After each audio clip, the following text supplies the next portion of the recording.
예, 지금부터 민주당과 세계반제 플랫폼 공동주체로 우크라이나전과 반제진영이라는 공동 강좌를 공개 강좌를 시작하도록 하겠습니다. 오늘 발제를 해주실 분은 영국의 진보 정당인 CPGB ML에서 활동하시는 두 분을 모셨는데요. 첫 번째 여성분은 크리스티나 코스토브라라고 이시고 지금 당의 부대표를 맡고 계십니다. 그 다음에 남자분은 조지 코르크벨레스라고 하시고요. 당의 중앙위원을 맡고 계십니다.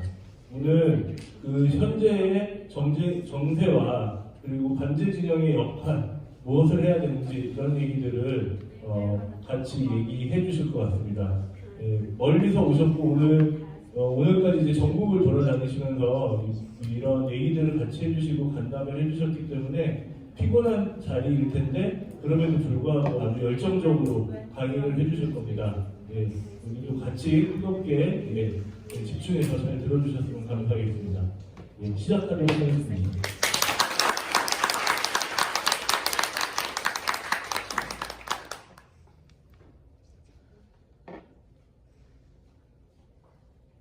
Comrades, friends, we are honored to be here today.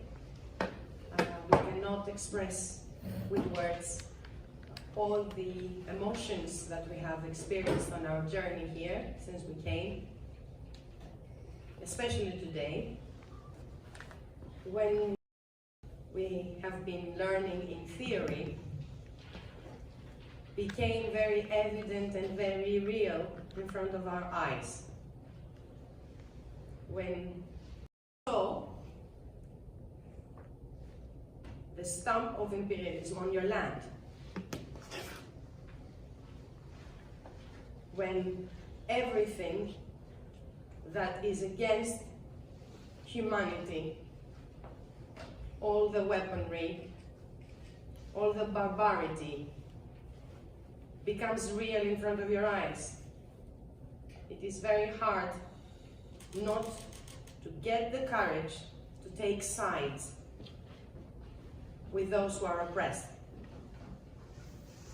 with those whose land has been colonized, divided. 네, 동지들, 친구들, 오늘 이 자리에 오게 되어 영광입니다. 여기서 난 코리아에서의 일정에서 느낀 것들을 말로는 다 표현하기 어렵습니다.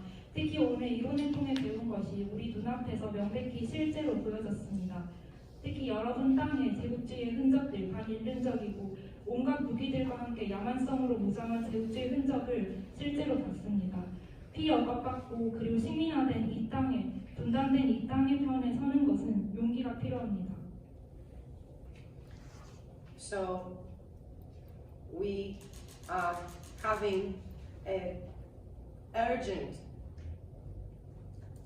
feeling, not just a feeling, but a responsibility to clarify things so that they become real to people who do not have the eyes to see them and experience themselves. In countries that belong to the imperialist core, in the workers that we come to contact with through our parties, and to those that we want to educate further on what imperialism is, we feel that we need to act much more urgently than we actually do. And I'm going to stop now and introduce Comrade George, who is going to talk to you about the war in Ukraine. 네, 우리는 여기 와서 정말 투쟁이 시급하다고 느꼈습니다. 단순히 느낌이 아니라 이것은 책임감입니다. 실제로 겪지 않아도 명백하게 느껴집니다. 우리는 제국주의 심장부에서 왔는데 그 제국주의 심장부에 사는 노동자들에게 제국주의가 무엇인지 교육하고 있습니다. 그리고 더 시급하게 행동해야 될 것을 촉구해야 된다는 생각이 들었습니다.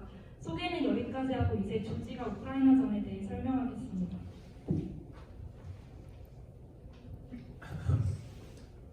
Comrades, the lack of information about the events in Ukraine is so great that many people wonder what is really happening and why.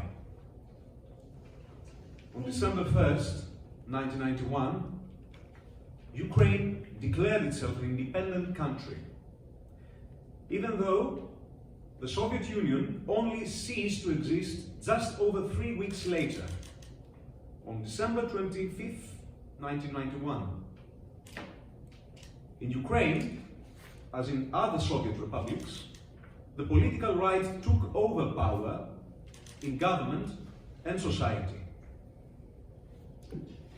우크라이나에서 일어나는 사건들에 대한 정보는 굉장히 제한되어 있습니다. 그래서 많은 사람들이 실제로 무슨 일이 일어나고 왜 일어나는지 궁금해합니다. 1991년 12월 1일 우크라이나는 독립국가임을 스스로 선언했습니다. 소련이 그 존재를 스스로 끝마친 지 3주밖에 안 된 시점이었습니다. 우크라이나에서는 다른 소비에트 공화국들과 마찬가지로 정치적 우파가 정부와 사회의 권력을 장악했습니다. Ukraine was at that time a highly developed industrial country with modern industries, with food, machinery, metals, electricity, chemicals, construction, water, mines, iron, coal, manganese, titanium, mercury, sulfur, lime, potassium carbonate, and agriculture, meat, milk, wheat, buckwheat, rye, potatoes, sugar beet, corn, vegetables, sunflower seeds, enterprises employing thousands of workers worth hundreds of billions of dollars, and a population of 52 million people. The unemployment rate was then 19%. 당시 우크라이나는 매우 발전된 산업국가였습니다. 식량, 기계, 그리고 금속, 전기, 화학, 건설, 수도와 같은 현대화된 산업들과 철강, 석탄, 망간, 티타늄, 수은, 유황, 석회, 칼륨, 탄산염과 같은 광물들, 그리고 고기, 우유, 밀가루, 메밀, 호밀, 감자, 사탕무, 옥수수, 채소, 해바라기 씨와 같은 농업까지 다 발달된 국가였습니다. 당시 수천억의 가치를 가지고 있는 수천 명의 노동자들을 고용한 기업이 있었고 인구는 5,200만에 달했으며 실업률은 1.9%에 불과했습니다. In any of the former Soviet republics had a good chance of doing well as an independent country, it was Ukraine. 독립국가가 되고 싶어하는 소련 공화국들 중에 가장 잘 할 수 있는 나라는 우크라이나였습니다. But something went wrong. By the end of 2021, before Russian forces entered the country, Ukraine's population, including Crimea, had gone down to 4 million people. There were about 10 million fewer inhabitants in 2021 in capitalist Ukraine than in Soviet Ukraine, a decrease of about 20%. 그러나 무언가 잘못됐습니다. 2021년 말에 바로 러시아 군대가 우크라이나에 진입하기 전에 크림반도를 비롯한 우크라이나의 인구는 3,140만 명이 되었습니다. 이것은 2021년 자본주의 우크라이나가 소비에트 우크라이나에 비해 1,000만 명의 인구가 줄었음을 보여줍니다. 이건 전체 인구의 20%에 달합니다. It is interesting also to note that in 2020 and 2021 alone, the number of inhabitants decreased by about 3 million people. As for the unemployment rate, in 2020 it was 5%, despite the fact that the country's labor force had decreased by 4 million people. 그리고 2020년과 2021년 사이에만 300만 명의 인구가 줄었습니다. 노동을 할 수 있는 인구가 400만 명임에도 불구하고 실업률은 9.5%에 달했습니다. Something serious had hit Ukraine. And what was that? It was capitalism and imperialism. that affected Ukraine. 무언가 심각한 것이 우크라이나를 타격한 것입니다. 바로 자본주의와 제국주의입니다. When the political right took power in 1991, a robust train of privatizations of factories and industries started. Ukraine then had a large number of very well-developed modern factories and industries with thousands of workers. Most of it was taken over by a number of adventurers with all sorts of legal and illegal tricks under new laws of the privatization of the socialist estates. 1991년 정치적 우파가 권력을 장악했을 때 공장과 산업 사형화의 약탈 흐름이 시작됐습니다. 당시 우크라이나는 매우 발전된 현대화된 공장들과 산업 그리고 수천 명의 노동자들을 갖고 있었습니다. 그러나 대부분의 산업은 많은 투기꾼들에 의해서 사회주의 재산을 사형화하려는 새로운 법 하에서 합법적이고 불합법적인 온갖 종류의 방법을 동원해 빼앗겼습니다. Factories and industries were taken over by thieves who sold everything that could be sold. Machines, cars, trucks, warehouses, premises, everything. Mostly to foreign interests at cheap prices. Huge amounts of property that had taken generations to build up were sold to become part of the foundation for new purchases and speculation with multiple estates. There was chaos in the economy. In this chaos, the states stopped collecting income tax and the newly rich stopped paying taxes completely. A country without debts during the Soviet era soon became a deeply indebted country. Today, Ukraine is over $100 billion in debt. 공장과 산업은 도둑들에 의해 빼앗겼습니다. 이 도둑들은 할 수 있는 모든 것을 파는 사람들이었습니다. 예를 들어 기계, 자동차, 트럭, 창고, 토지 등 모든 것을요. 이 모든 것은 외세의 이익에 맞춰 싼 값에 팔렸습니다. 막대한 양의 부동산이 매각되어 투기꾼의 구매와 투기의 기초가 되었고 경제에는 혼란이 초래되었습니다. 이런 혼란 속에서 국가는 소득세를 걷는 것을 중단했고 그리고 새롭게 등장한 부자들은 세금을 내는 것을 완전히 멈췄습니다. The economic chaos in Ukraine was led. 소비에트 시대 동안 빚이 없던 나라는 많은 빚을 진 나라가 되었습니다. 오늘날 우크라이나는 1천억의 빚을 지고 있습니다. The economic chaos in Ukraine was led by the United States through a number of organizations, mainly the CIA, USAID, and the National Endowment for Democracy, known as NED. Victoria Nuland became the US government official who led this attack on Ukrainian democracy. According to Nuland, the USA invested $5 billion in destabilizing Ukraine and pushing it to follow the lead of the United States. The money was used to corrupt politicians and officials, support the newly rich, and also to build up right-wing parties that completely distance themselves from Russia and the Soviet values. 우크라이나에 초래된 경제적 혼란은 미국에 의해 초래됐습니다. 미국의 많은 조직들, 주로 CIA, 미 국제개발처, 그리고 전미민주주의 기금에 의해 초래됐습니다. 빅토리아 놀란드는 미 공무원으로서 우크라이나의 민주주의에 공격을 가했습니다. 놀란드에 따르면 미국은 우크라이나를 불안정하기 위해서 50억 원에 달하는 돈을 부었고 그리고 미국을 따르게끔 강요했습니다. 이러한 돈은 우크라이나의 정치인과 공무원들을 부패시키는 데 쓰였고 신흥 부자들을 지지했으며 우파 당들을 지지했습니다. 이러한 현상들은 러시아와 그리고 소비에트 가치로부터 우크라이나를 완전히 분리시켰습니다. Fascism has always been a favorite tool of the CIA. One of the CIA and Nuland's major efforts was to build up the National Socialist Party, which later changed its name to Svoboda, meaning freedom. But despite all the money and corruption, the United States did not get what it wanted. Most Ukrainians continue to have sympathies for their friend in the East.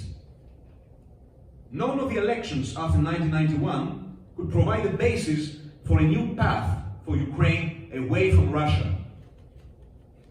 파시즘 언제나 CIA가 선호하는 도구입니다.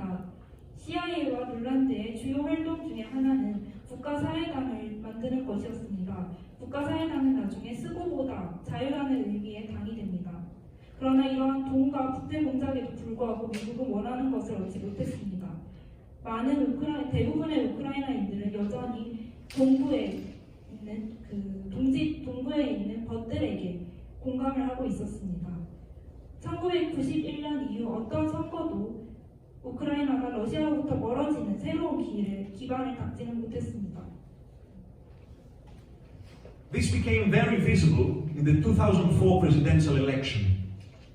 When the elections were over and the votes were counted, the president, Viktor Yanukovych, who wanted to maintain contacts with Russia, had once again been elected. A major campaign was launched to change the election results. After months of well-paid demonstrations and protests against Yanukovych for electoral fraud, the Orange Revolution, Ukraine's Supreme Court, called new presidential elections for January 2005. 이것은 2004년 대선에서 뚜렷하게 보여집니다. 당시 대선이 끝나고 새로운 대통령 빅토르 야누코비치가 당선됐습니다. 빅토르 야누코비치는 러시아와의 관계를 유지하고자 하는 대통령으로서 다시 한번 당선됐습니다. 그런데 선거 결과를 뒤집기 위한 캠페인들이 벌어졌습니다. 야누코비치를 반대하며 그것이 선거 사기라고 외치는 잘 준비된 집회 시위들이 여러 달 펼쳐졌습니다. 이것이 바로 오렌지 혁명이라고 불리는 것입니다. 결국 우크라이나 고등법원은 2005년 1월 새로운 대선을 요구하게 됩니다. The new election, with organized electoral fraud, was won by US-backed candidate Viktor Yushchenko. There followed 5 years of struggle to definitively separate Ukraine from Russia. During these years, Viktor Yushchenko was a disaster for the country, with several government reshuffles, constant parliamentary disarray, and new elections. 이렇게 선거 사기로 새롭게 조직된 선거는 미국을 등에 업은 빅토르 유셴코를 당선시키게 됩니다. 이후 5년 동안 우크라이나를 러시아로부터 분리시키기 위한 싸움이 진행됐습니다. 최근 빅토르 유셴코는 거의 재앙과 같았습니다. So, what follows is what has led to the Maidan fascist coup. The US imperialists would never allow the Ukraine to split from the imperialist influence and go back to be connected to Russia. 네, 파시스트 쿠데타가 가져온 영향을 살펴봤는데요. 미 제국주의는 우크라이나가 제국주의 영향에서 벗어나서 다시 러시아와 연계를 갖는 것을 허용하지 않습니다. It was exactly at this point where the United States decided on an armed coup d'etat with collaboration of all the bourgeois democratic paths of bribery and corruption. They have all been in place in the Ukraine. But nothing had paid off, and the people we saw did not want to break links with Russia. And that's why they were punished by US imperialism. 네, 미국은 부르주아와 온갖 뇌물을 동원해서 쿠데타를 일으키고 공작을 했지만 민중들은 결코 러시아와 연계를 끊고 싶지 않아 했습니다. 그렇기 때문에 미국은 이 우크라이나 민중을 벌할 수밖에 없었습니다. In Western Ukraine, the fascist Svoboda had grown into a large party that was able to organize demonstrations with thousands of supporters, including a very well-trained guard force of violent young thugs, violent young men. This situation was back in 2012, after all the 20 years described, after the theft and corruption of capitalism in the country that had created very poor living conditions and the high unemployment that George described. So, 우크라이나의 파시스트는 큰 정당을 가지고 있습니다. 그래서 수천 명이 참여하는 집회를 조직할 수 있고 폭력적인 젊은 남성들로 구성된 무력 분단을 움직일 수 있습니다. 이것이 2012년의 상황입니다. 이후 20년 동안 아주 부패한 자본주의의 모습을 보여주고 있습니다. 아주 빈곤한 상황이고요. 방금 조지가 묘사했듯이 높은 실업률을 갖고 있습니다.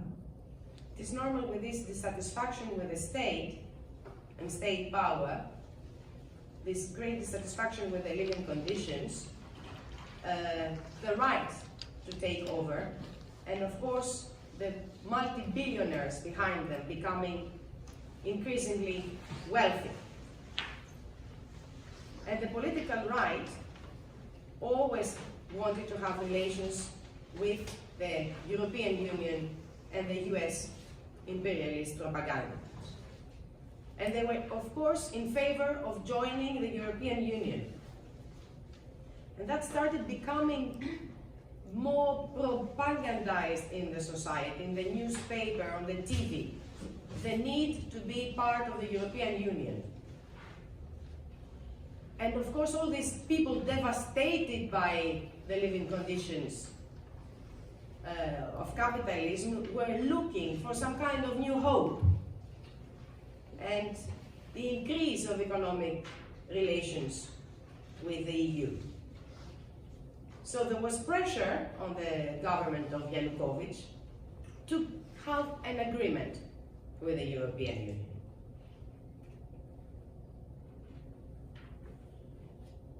이러한 국가 권력에 대한 불만, 생활 조건에 대한 불만의 뒤에는 다국적 억만장자들이 있었습니다.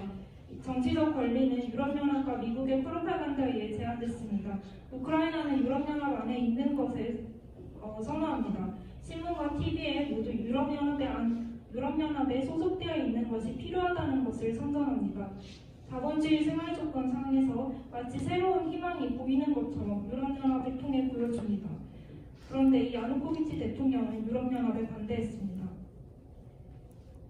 So, in 2013, Ukraine was bankrupt, with need to borrow money to be able to pay for basic needs, schools, hospitals. So, President Yanukovych started having negotiations with the West over a large loan. And of course, we had the intervention of the World Bank and the International Monetary Fund that offered some $15 billion, but with conditions. As imperialist help always comes with very, very heavy conditions. 2014년에 우크라이나는 파산 상태였습니다. 그래서 돈을 빌려야 했고 이 파산의 상황에서 병원이나 학교 등 기본적인 권리들이 보호받지 못했습니다. 그래서 당시 대통령이었던 야누코비치는 서방과 협상을 시작했습니다. 대규모 대출에 관한 것이었는데 세계은행과 IMF의 개입을 받아들이는 대신 500억의 대출을 받는 대신 제국주의의 가혹한 조건이 제시됐습니다. And what the European Union, through its financial institutions, demanded was basic rights that the Ukrainians had when they were part of the Soviet Union. So they demanded that there was a ban on selling land. So as a citizen, you cannot sell land. And of course, the Ukrainians found this to be unacceptable. Another demand was to increase the age of pension, to work until later on in life.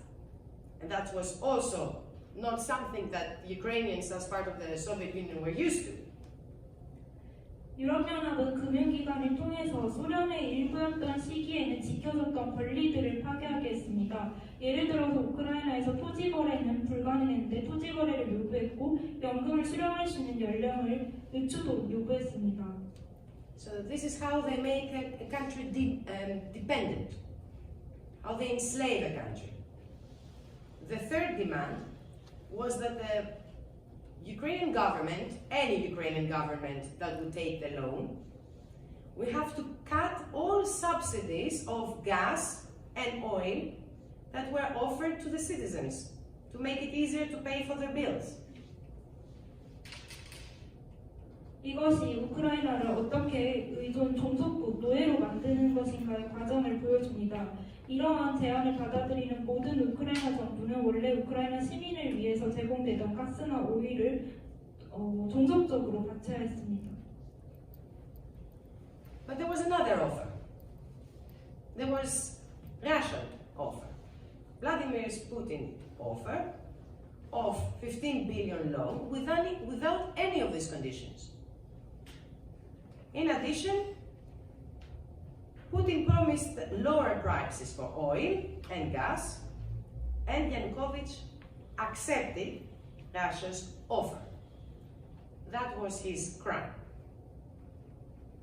그러나 다른 선택지가 있었습니다. 푸틴의 제안은 같은 금액을 대출해주는 대신 어떠한 조건도 없었습니다. 심지어 오일이나 가스도 더 낮은 가격에 제공하는 제안이었습니다. 당시 야누코비치 대통령이 이 제안을 받아들였고 이것이 바로 야누코비치의 범죄라고 불리는 것입니다.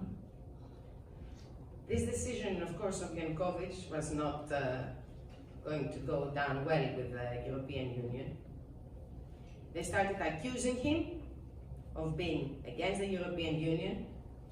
They started campaigning and putting pressure on the government of the Ukraine. And the mood of the country started changing. Already in a bankrupt country, with workers very angry about their living conditions, you have this situation of instability. And many people were completely confused. They did not know what stand to take. 당시 이 결정은 잘 이행되지 못했습니다. 왜냐하면 유럽연합에 의해서입니다. 유럽연합은 야누코비치 대통령을 비난하며 정부의 압력을 벌이는 캠페인을 벌였습니다. 이로 인해 여론이 바뀌기 시작했습니다. 나라는 이미 파산한 상태였고 노동자들의 생활 조건이 최악인 경우로 노동자들이 이미 분노에 찬 상황이었으며 온 사회가 불안했습니다. 모든 사람들이 혼란스러워하는 시기였습니다. And in this very tense situation, the US and the CIA started preparations in which they are very good. What do? They arm all these affected young men, all these fascists from Svoboda, all the far-right parties, they gather them, and they train them. 그래서 미국과 CIA는 이런 격렬한 정세 속에서 이 영향을 받은 파시스트 젊은 청년들, 파시스트 정당을 비롯한 기타 우익 정당을 무장시키기 시작했습니다. They were told to lead an armed fascist coup d'etat in Kiev. 그리고 키예프에서의 파쇼 쿠데타를 주도하고 무장시켰습니다. And it was of course the CIA and the billionaires who provided the money. 물론 CIA와 억만장자가 뒤에서 후원했습니다. As you might know, it was in November of 2013 where a large demonstration against the government of Yanukovych, against any chance of receiving the Russian offer, and started becoming a bit more independent, making their own decisions.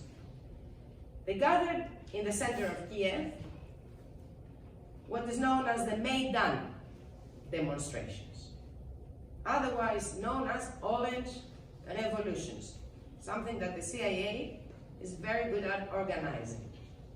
2013년 12월에 아실지 모르겠지만 야누코비치 정부를 반대하는 그리고 어떠한 러시아 제안도 받아들이지 못하게 반대하는 어떠한 우크라이나의 자주적인 결정도 반대하는 시위가 키예프 중심의 마이단 광장에서 벌어졌습니다.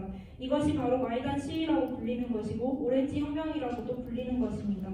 이것은 CIA와 미제국주의가 잘 준비하는 공작이기도 합니다. So it starts in November, intensifies throughout December.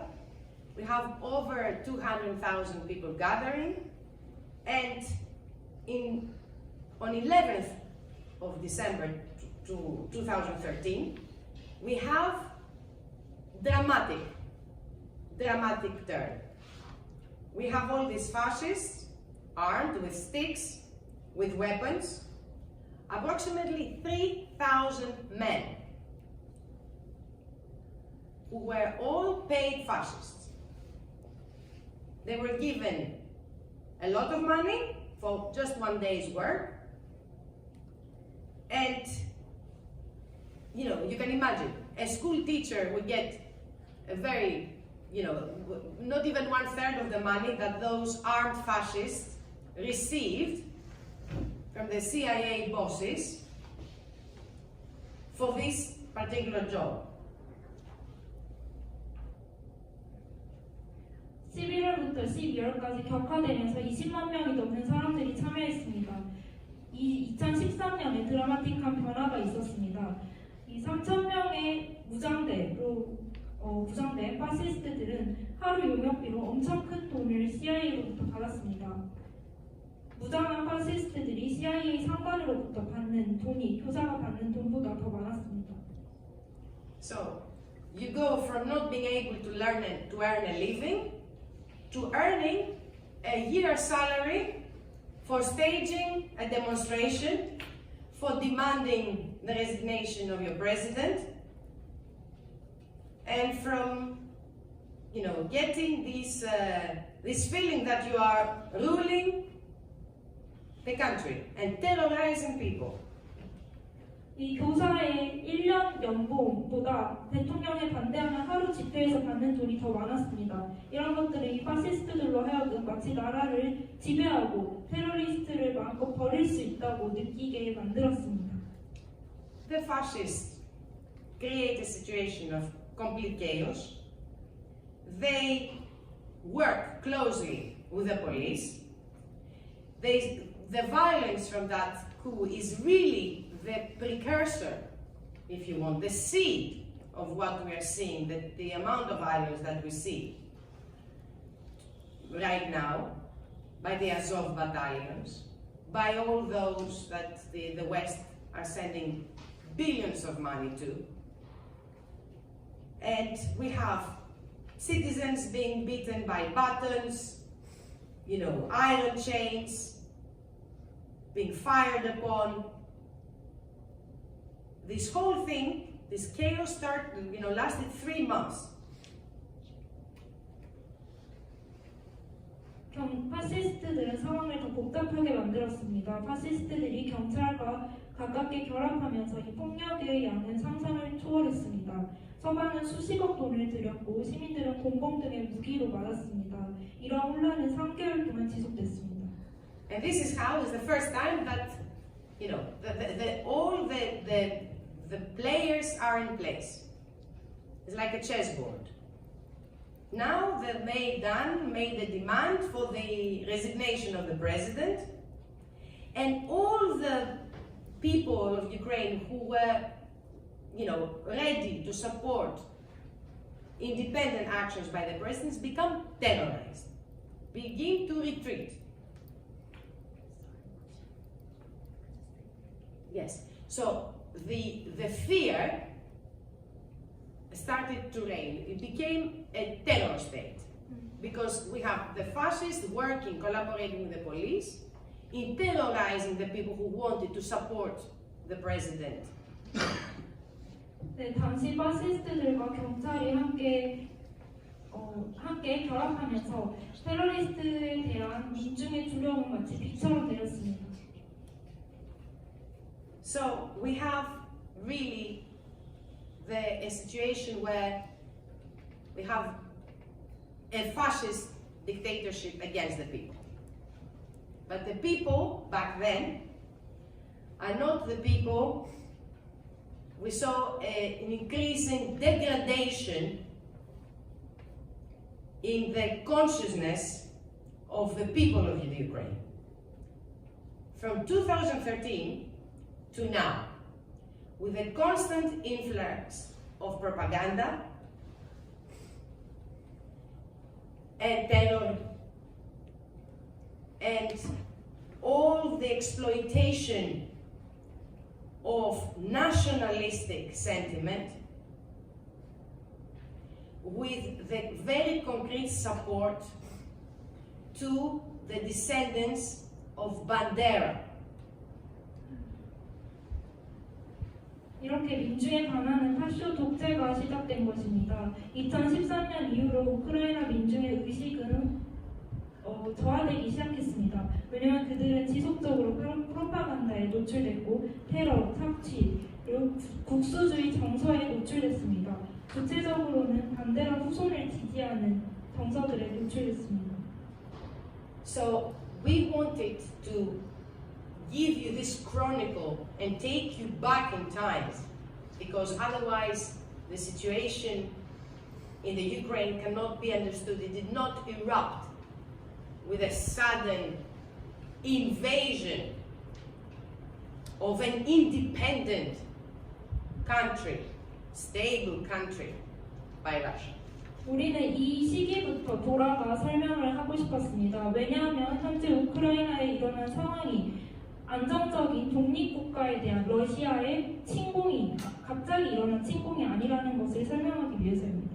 It is very important to study this chronicle and to understand how you can have a country that used to be so high in living standards, in education, in culture, with the intervention for years of imperialism, to become fascistic, to turn fascist, to raise from the grave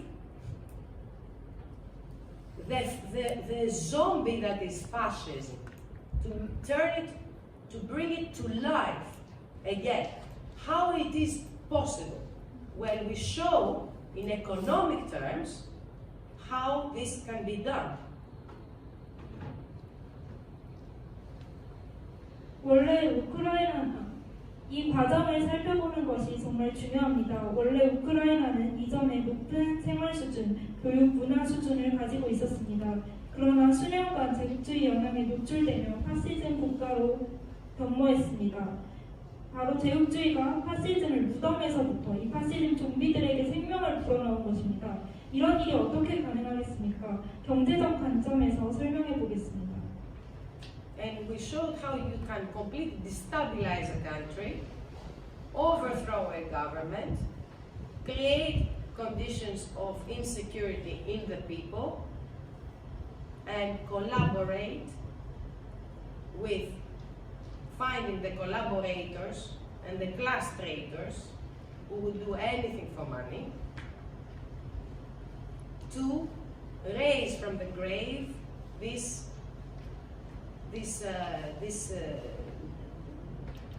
fascism, the specter of fascism.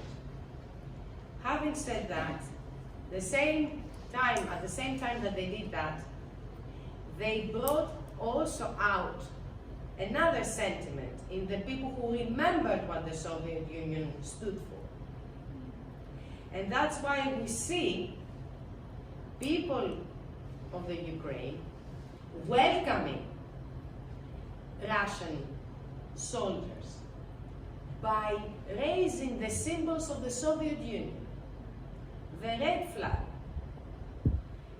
You see, every time you try to fight history, history takes revenge. People do not forget so easily. And revolutions cannot be erased so easily. So raising from the grave this fascism also can bring back memories of who defeated fascism when it showed its ugly face. People remember.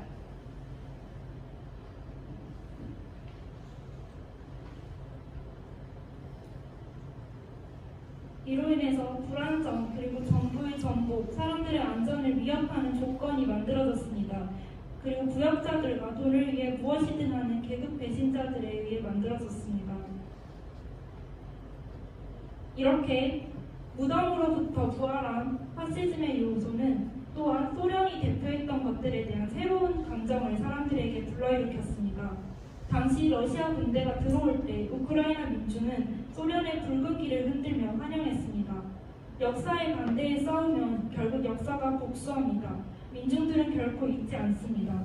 무덤으로부터 파시즘을 부활시킨 것은 누가 파시즘을 타도했는가에 대한 기억을 다시 떠올리게 했습니다. So we'd like to make a few points, a few conclusions clear. The crisis in the Ukraine has been prepared for many years by the services of the collective imperialist West since 2014 and much earlier actually. 몇 가지 결론을 이로부터 도출할 수 있습니다. 첫 번째, 우크라이나 위기는 수년간 준비된 것이라는 겁니다. 2014년부터 어쩌면 그보다 훨씬 더 이전부터 제국주의 집단에 의해 준비됐습니다. With one aim, to use Ukraine to put Russia in its place politically, to bring the European Union to the doorstep of Russia and make Russia retreat. And if possible, to start dismantling it, taking it apart, so it can no longer act as an independent country and make independent decisions, especially aiming to the strength that nuclear weapons bring, to large army, and to shared territory. So it wanted, the aim was to stop Russia from doing it. 바로 한 가지 명목하에서입니다. 우크라이나를 활용해서 러시아를 정치적으로 고립시키려는 것입니다. 유럽연합과 러시아를 분리시켜 러시아를 후퇴시키려고 하는 것입니다. 이것은 자주국가의 자주적인 결정을 위한 것이 아닙니다. 핵무기와 대규모 군대를 우크라이나에 활용하기 위해서입니다. Now, we cannot say that Russia reflects exactly the memory of these people raising the red flag. We must be clear on that. 물론 우리는 이 사람들이 우크라이나 민중이 흔들었던 붉은 기의 의미를 현재의 러시아가 정확히 반영한다고 보지 않습니다. 이것은 명백히 짚고 넘어갑니다. Russia is a capitalist country, but it is a country on the periphery of imperialism, in the periphery of imperialism, in the surroundings, not in the periphery, not the center. Yes, center and periphery. 러시아는 확실히 자본주의 국가입니다. 제국주의 국가들에 의해 포위되어 있는 자본주의 국가입니다.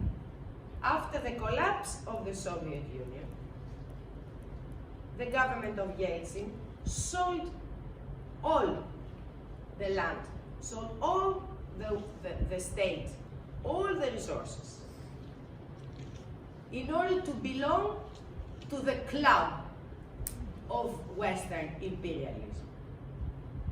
But were they accepted? No. They were only accepted to the extent that they could have Russian economy exploited.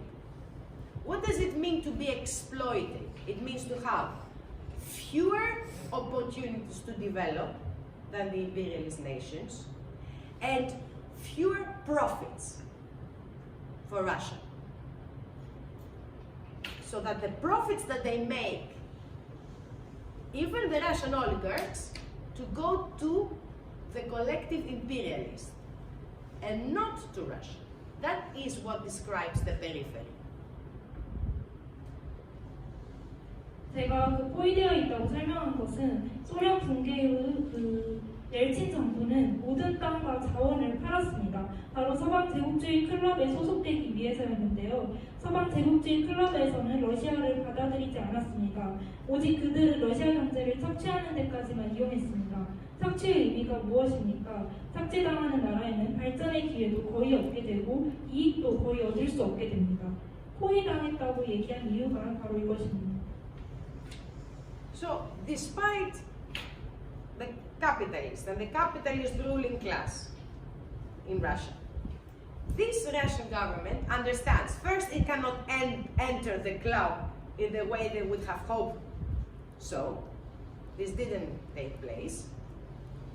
And also wants to maintain the prestige, the independent policy that they had when they were not slaves of the West. You know, a certain prestige. They wanted to maintain political independence and territorial integrity and a standard of living for the Russian people. Things that were achieved for decades under Soviet Union. The things that you cannot forget, the standards that you once had, and that at least selling off your country like this should at least guarantee the same, if not better, standards of living. So that is Russian policy. 러시아는 자본주의 지배계급인데도 불구하고 결국 서방 제국주의 클럽에 들어가지 못했습니다. 그러나 특권을 원했습니다. 바로 독자적인 정책, 자주적인 정책을 가지는 것입니다. 서방 제국주의에 굴복하지 않고 정치적 주권과 영토 완정의 권리를 갖는 것입니다. 이렇게 땅과 자원을 팔았던 만큼 자신들의 권리를 지킬 수 있는 기준을 가지고자 하는 것이 러시아의 현재 정책입니다. So we're talking about a country, like every capitalist country, that has a big bourgeoisie, a comprador bourgeoisie, ready to sell everything, and to take sides with imperialism, to take sides with it. However, we had a situation starting with the Maidan coup, where you have Russia gradually being dragged to a situation of confrontation, of constant challenging, where they had to act. They were challenged every year, every month, to the point where they started realizing that if they would not fight back, this ruling class of Russia could very well have the same fate with Gaddafi in Libya. So we start talking about a bourgeoisie that starts, trying to survive, to stay alive. And that is dragging it towards a war of defense, trying to defend its existence from this imperialist threat that is increasing. 모든 자본주의 나라에는 대자본과 매판자본이 있습니다. 매판자본은 제국주의 편에 서서 국가의 모든 것을 팔아넘깁니다. 마이단 쿠데타로 시작된 이 상황은 러시아를 대결점으로 끌어들였습니다. 매년 그리고 몇 달간 러시아는 도전에 맞닥뜨리면서 뭔가 조치를 취해야만 하는 상황이 되었습니다. 바로 살아남기 위한 생존의 노선으로서요. 그렇지 않으면 리비아의 카다피와 같은 길을 걷게 될 수 있는 상황 속에서 제국주의의 증가하는 위협에 맞서 주권을 지키기 위해 러시아는 움직여야 했습니다. Now, where we see the support for this defense from the working class of Russia. How? Why? Because the working class of Russia must know full well, having seen it in Ukraine, that all these policies of Western imperialists and NATO are extremely dangerous for itself. So they threaten the working class. They threaten the ruling class that has its own class interests, but they also threaten to extinction the working class of Russia. And they know full well that if the imperialists win over Russia, that means removal of independence and massive deterioration for the situation of the working class in Russia. 그렇다면 왜 우리는 러시아의 노동계급의 이러한 방어를 지지해야 될까요?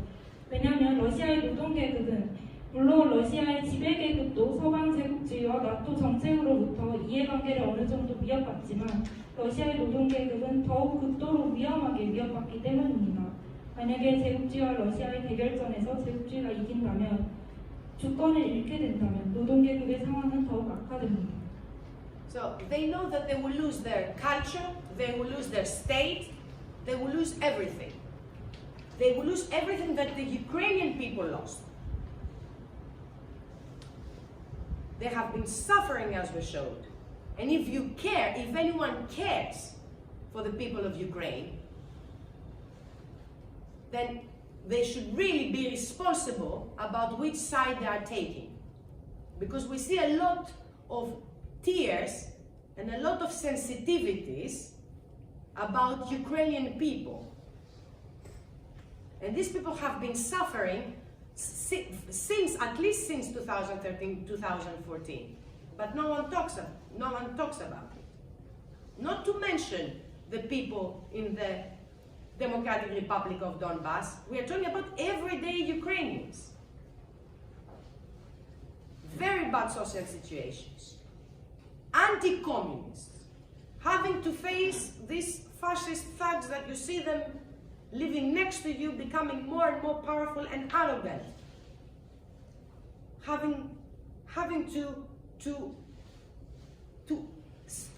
to start having biological, sorry, I saw that in your country, to have biological experiments and labs in your country.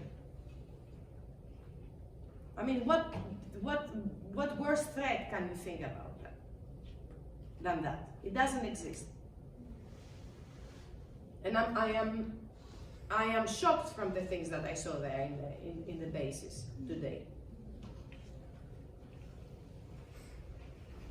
그렇게 되면 노동계급의 문화, 국가 모든 것을 잃게 됩니다. 마치 현재 우크라이나 민중처럼요. 누군가 우크라이나 민중을 신경 쓴다면 책임감을 느껴야 합니다. 어느 편에 서야 할지 책임감을 느껴야 합니다. 러시아 노동계급은 우크라이나 민중에 대한 많은 감정이입을 하게 됩니다. 왜냐하면 2013년부터 2015년까지 적어도 고통받았으나 아무도 얘기를 하지 않습니다. 바로 돈바스 민중들의 얘기입니다. 우리는 우리의 바로 옆에서 더욱 강력해지고 오만해지고 있는 반군동주의, 파시즘에 맞서 싸워야 합니다. 저는 오늘 미군 기지에서 생화학무기 생업 실험실에 대한 얘기를 들었습니다. 우크라이나에서도 마찬가지 상황입니다. 오늘 여러분의 나라에서도 그런 상황이 일어나고 있다는 것이 정말 충격적이었습니다. 인류에게 더 최악의 위협이 이보다 무엇이 있겠습니까? 저는 없을 거라고 생각합니다. Comrades, the end of this war is what is desirable for everyone. But since Russia, as we described, has been dragged to this war of defense, since the war has already broken out, since the war is being fought by fascists armed by the US, this cannot be taken back. And we try to explain why this has happened. It should only end when the interests of the people involved are protected. And we have, as anti-imperialists, to think about our responsibility towards these people. The people of Russia, the people of Donbass, the people of Ukraine, all of them, the working classes, the people, how and what will protect them so that these damages are not going to happen again. So that they don't see Russia being divided, fragmented, and sold out to the highest bidder.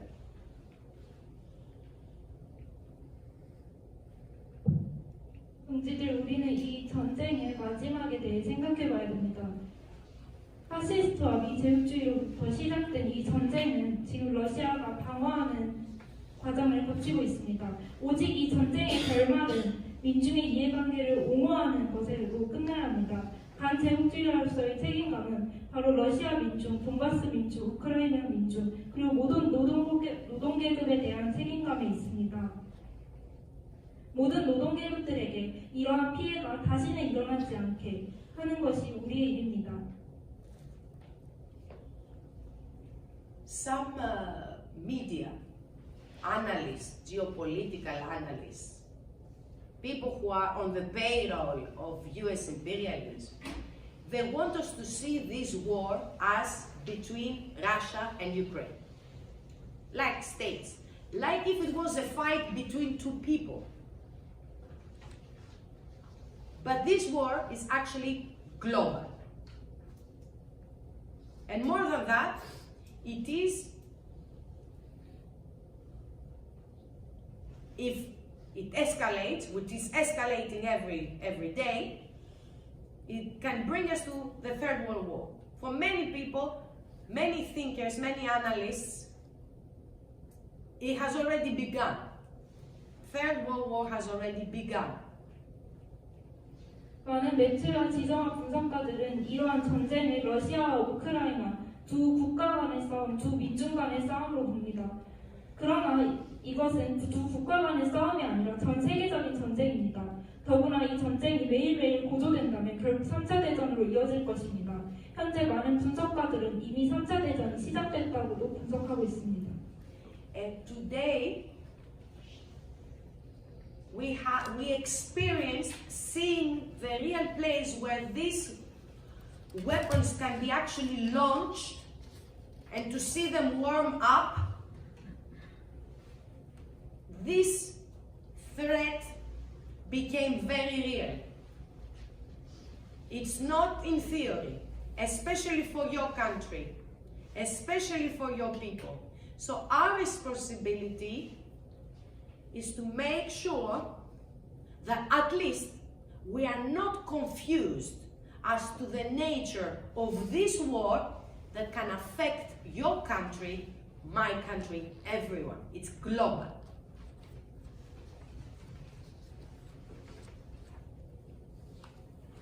오늘날 저는 실제로 이런 무기들이 배치될 수 있고 전쟁이 일어날 수 있는 장소에 갔었습니다. 바로 미군 기지인데요. 이것은 이론상 위험한 일이 아니라 현실적으로 실제 일어날 수 있는 위협입니다. 특히 여러분의 나라에서요. 그래서 우리의 의무는 최소 이 전쟁의 성격을 혼동하지 말고 여러분의 나라에서 일어날 수도 있는 또 우리나라에 영향을 끼칠 수도 있는 세계 전쟁의 성격을 잘 분석하는 것입니다. Ukraine is only one theater of the war. It's only one place where we see the drive to war against Russia and China. The other theater is in your doorstep. So that's why we need clarity. And we think, that's the message we want to give you, that the proletariat, the working people of Russia, for the working people of Russia, this moment is a moment of clarity, where they realize that the bourgeoisie, their bourgeoisie, the Russian bourgeoisie, that was not interested in war,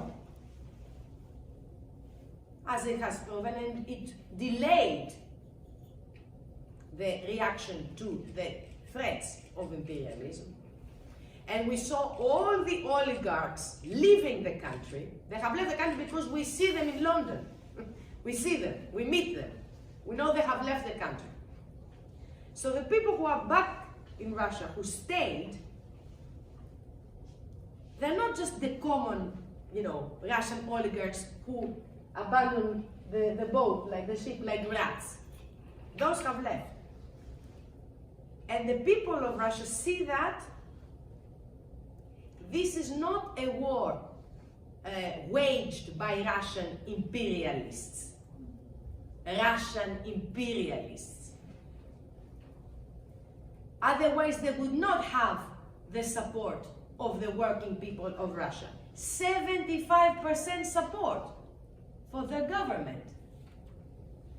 The working people of Russia. Knowing full well that this is a bourgeoisie, it's still supported because they know what's at stake. They know what is threatening them.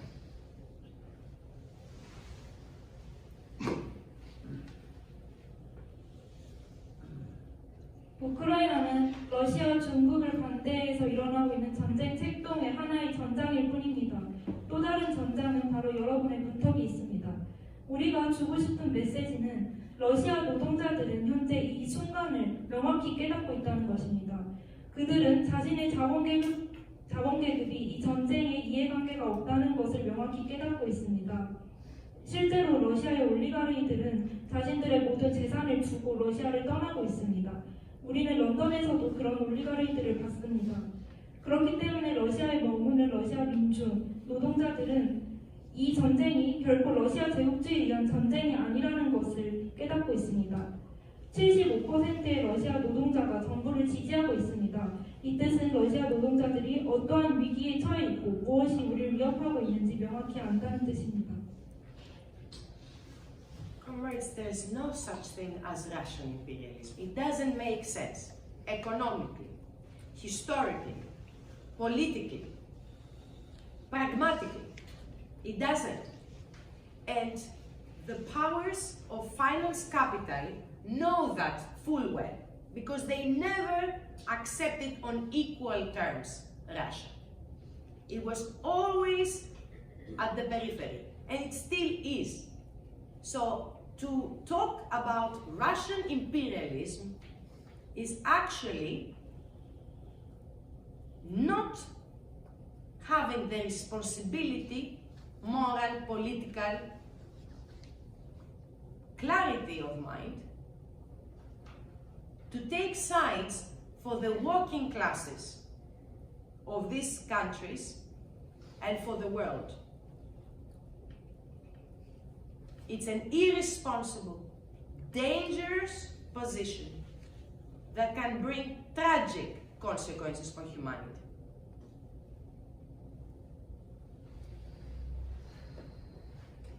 러시아는 경제적으로, 역사적으로, 실천적으로 한 번도 제국주의였던 적이 없습니다. 왜냐하면 금융자본에게 권력이 없었기 때문입니다. 금융자본은 아까 말씀드렸다시피 러시아의 주변에 있었습니다. 러시아가 제국주의라고 말하는 것은 노동계급의 편을 드는 데 있어 도덕적이고 정치적인 책임감이 없는 것입니다. 특히 코리아와 전 세계의 노동계급을 편에 드는 데 있어서요. 그래서 이러한 위험한 입장은 인류를 비극으로 치닫게 만듭니다. When Russia was under Tsarism, yes, it was imperialist. But to talk about Russian imperialism today does not make sense historically. It's an anachronism. It is wrong. The situation does not compare to the times of the Tsar. Putin is not a Tsar. He might want to be a Tsar. I might want to be a movie star. It doesn't mean I am. Identifying or desiring to be something does not make you. So as anti-imperialists, we have to be able to distinguish between desire and reality.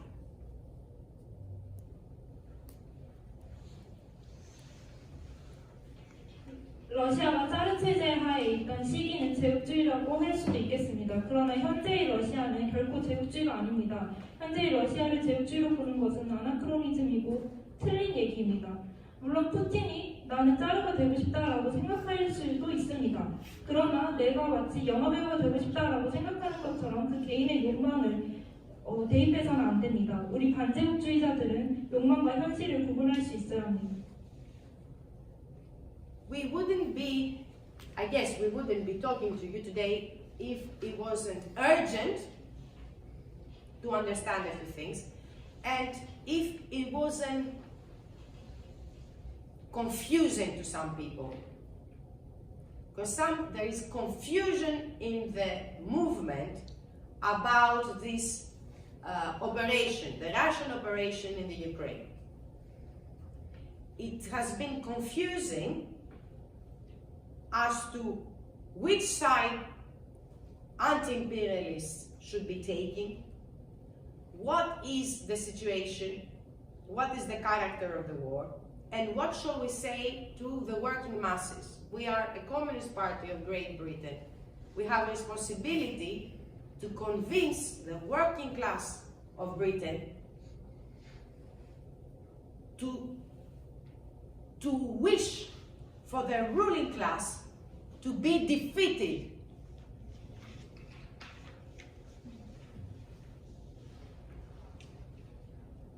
그래서 저는 지금 이 몇몇 사람들에게 혼란을 주고 있는 이 문제에 대해서 정확히 이해하기를 촉구합니다. 특히 진보운동 내 러시아 특수군사 작전에 대한 혼란이 조성되어 있습니다. 반대 세력이 어느 편을 들어야 하는가에 대한 것입니다. 우리는 영국의 공동주의 정당으로서 노동계급을 설득할 의무가 있습니다. 전쟁의 성격을 명확히 규정하고 그들이 자신의 지배계급을 타도하기를 바라도록 이끌어야 합니다. What has become clear is that you cannot tell the working class in your country to wish for the defeat of the ruling class, to demand the British government to stop sending weapons with depleted uranium in Ukraine, and to demand money for the schools and the hospitals. We have this responsibility to be clear to our working class. We cannot do that if we say that, yes, but maybe NATO and US have the right to fight Russia because Russia is the same like them, it is imperialist, so maybe we should let them actually send weapons. We cannot say this to our working class. It's a betrayal of the working class. It is siding with imperialism. 명확한 것은 여러분 역시 여러분의 노동계급이 지배계급을 타도하기를 바라도록 만들어야 된다는 것입니다. 우리는 영국 정부가 우크라이나에 전쟁 무기를 지원하고 우라늄 등을 지원하는 것을 반대해야 합니다. 어쩌면 나토랑 미국이 오를지도 모른다. 왜냐하면 러시아와 같은 제국주의 국가랑 싸우니까 어쩌면 무기를 줘야 할지도 모른다라는 입장을 내서는 안 됩니다. 이것은 바로 노동계급을 배신하는 입장이며 제국주의 편을 드는 입장입니다. The platform has been created to urge parties to take the responsibility to clarify things to the working class people, to the masses, and to fight the confusion that has been spread around the world. It is not only in one country. This confusion is widespread, and it stems from a fundamental understanding of what imperialism is. If you don't understand what imperialism is, if you don't chart the way imperialism makes countries dependent, if imperialism becomes an abstract idea, something bad like patriarchy, something abstract that you cannot really fight,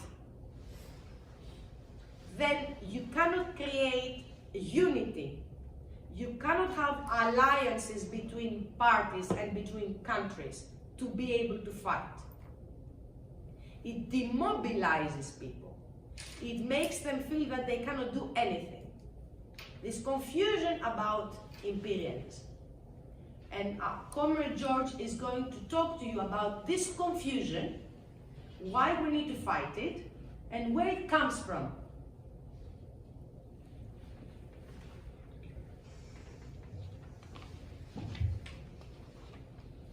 네, 세계만세 플랫폼은 이에 대한 책임을 느끼고 노동계급과 민중 속에 명확한 길을 제시하기 위해 만들어졌습니다. 이런 우리 주변의 운동을 둘러싸고 있는 혼란은 한 나라에서만이 아니라 세계에 널리 퍼지고 있습니다. 이것은 바로 제국주의가 무엇인가에 대한 핵심적인 질문입니다. 제국주의는 진짜 맞서서 투쟁할 수 없는 어떤 추상적인 무언가가 아닙니다. 그런데 이러한 혼란이 단결을 막고 당들과 국가 간의 동맹을 막고 민중들을 분열시키고 있습니다. 이제 조지가 이러한 혼란에 대해서 왜 우리가 싸워야 하는지, 어디서부터 이런 혼란이 시작됐는지 설명하겠습니다.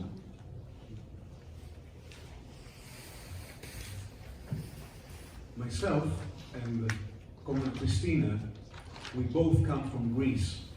Therefore, we're going to spend a few words with you about our experience and our legacies coming from a country where the Communist Party is very strong and its legacies are still present. The Greek Communist Party, KKE, unfortunately, it has taken a very peculiar course.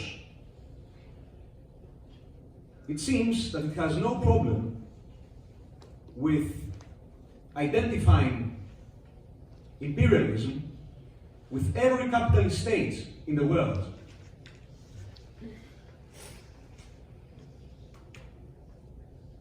우리는 크리스티나와 저는 둘 다 그리스에서 왔습니다.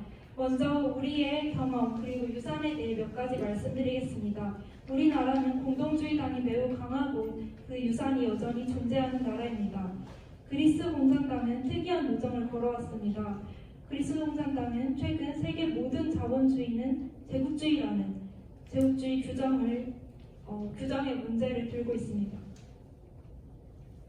So, the Greek Communist Party has no problem with this because they have been working out a new theory of imperialism for years. And this theory, it seems, gives KKE a reliable tool for correctly assessing any event in the world. This is how it seems to them. 그리스 공산당은 그런데 문제의식을 전혀 못 느끼고 있습니다. 바로 수년간 오랜 세월 동안 새로운 이 제국주의 이론으로 사업해왔기 때문입니다. 그리스 공산당은 이 이론을 들어 세계 모든 사건을 분석하고 있습니다. Thanks to the great authority of the KKE on the international level, many parties and communists have also fallen under the influence of this theory, considering it the only possible continuation of Lenin's theory of imperialism on a modern level. 그리스 공산당의 국제 수준에서의 큰 영향력 때문에 많은 당과 공동주의자들이 이 이론을 따르고 있습니다. 심지어는 현대 시기에 레닌의 제국주의론을 계승하는 유일한 이론으로 생각하고 있습니다. Briefly summarized, the theory of the so-called imperialist theory of pyramid regards imperialism as a state of capitalism that reaches each and every state in the world as long as monopolies are established and capital exports emerge.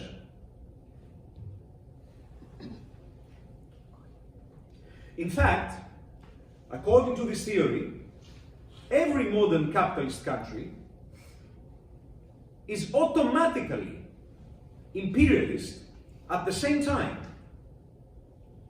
since the economic strength of countries differs from one another, they form a general pyramid.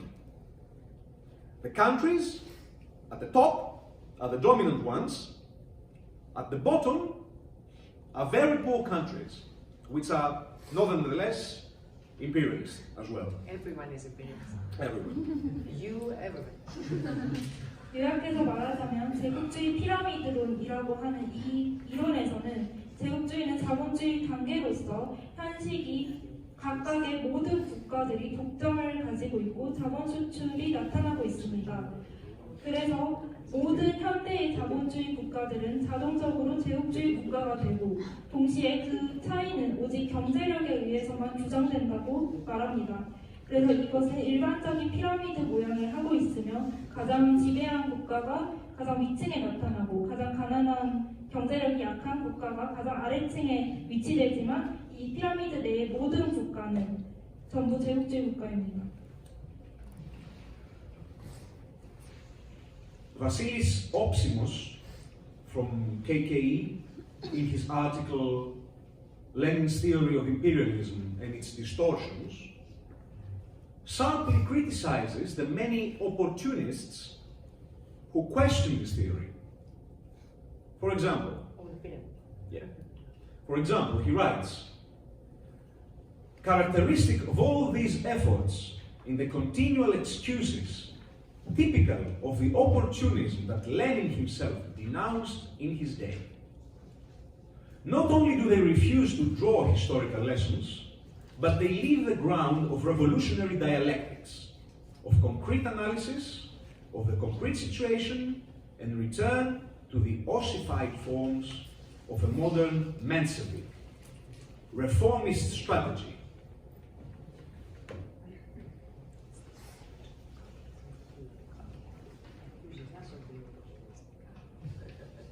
네, 그리스 공산당의 옵시모스는 레닌의 제국주의론을 왜곡하는 글을 썼습니다.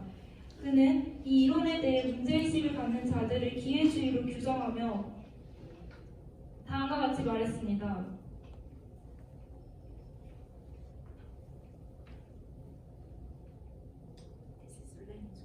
No, it's Opsimos. It's KK's fault. Okay. On everyone who doesn't agree with the theory of pyramid. 기회주의의 전형적인 변명은 잠시만요.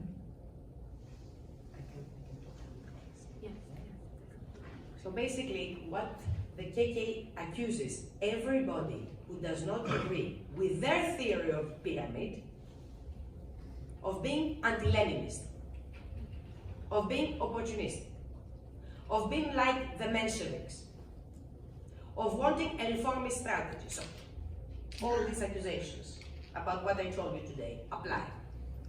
네, 옵시모스에 따르면 그리스 공산당에 동의하지 않는 모든 세력은 반레닌주의자이고 기회주의자이며 멘셰비키입니다. This is the tone. This is the tone. This is the level of discussion. That even if you disagree with someone, yes, you accuse them of the first thing that they can say against you. The best form of defense is attack. So they throw the accusation of being opportunists to everyone who will refuse to follow this theory. Well, we think that this theory is very dangerous for reasons we explained, because it conceals all this history of fascism, of US hegemony, of making countries dependent. It confuses and immobilizes the movement, and it is opportunistic. We will explain why it is opportunistic. It is this theory that is opportunistic, not people, anti-imperialists who don't agree with it. Yes? 그래서 이것이 바로 그리스 공산당의 토론의 수준입니다. 누구한테 동의하지 않는다고 해서 바로 비난하고 공격하는 수준입니다. 그들은 자신의 이론을 따르지 않는 자들, 거부하는 자들을 기회주의라고 규정합니다. 그런데 이러한 이론은 파시즘 그리고 미국의 패권, 운동의 분열의 역사를 감춥니다. 매우 기회주의적으로요. 그래서 저는 지금부터 왜 이 이론이 기회주의적인지 설명하겠습니다. According to our fellow countrymen, according to the KK, everyone who distinguishes between imperialist and non-imperialist country is an opportunist. You should believe that all countries are automatically imperialist just because they are capitalist. 그리스 공산당에 따르면 제국주의와 비제국주의로 구분하는 것 역시 기회주의가 됩니다. 그들에 따르면 자동적으로 모든 자본주의 국가는 제국주의 국가가 됩니다. Of course, this has a practical consequence, right? If you believe that your country, South Korea, is imperialist, if I believe that my country, Greece, is imperialist, then it is impossible to think about national liberation for our countries.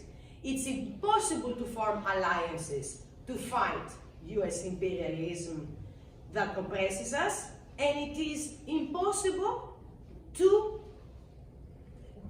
basically work or agree at a certain level with a nationally oriented bourgeoisie in order to stop the exploitation. So, according to the KK, we should continue to be exploited because we are all imperialists.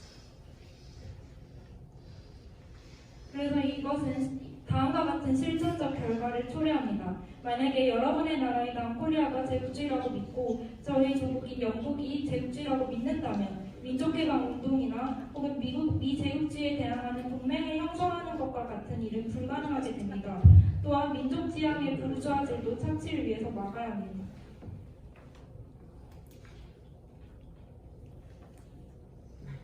So, let's see who are these opportunists who dare to separate imperialist countries from non-imperialist ones.